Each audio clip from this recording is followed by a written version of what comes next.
yan lang. So, kahit masakit yung ulo ko mga langga is mga alas 9 ng umaga ngayon mga langga. So, nakapaglinis na ako doon na kahit papaano, kahit kaunti, nalinisan ko, no.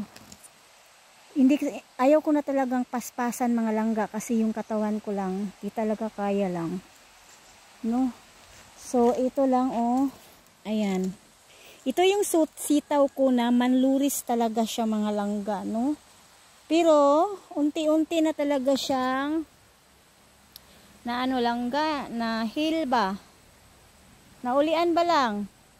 Unti-unti na talaga siyang naulian kasi ini-sprayhan ko na ng insekto. Yung mga dahon kasi niya mga langga, kinain ng uod.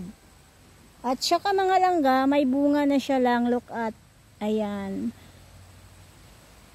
Hindi siya gaano kasi hindi ko talaga pinukusto mga langga kasi naglilinis ako ng mga damo mga langga. Tingnan mo naman yung ginawa ko lang, ang laki-laki na lang. Ako lang talaga yung naguguna yan lang.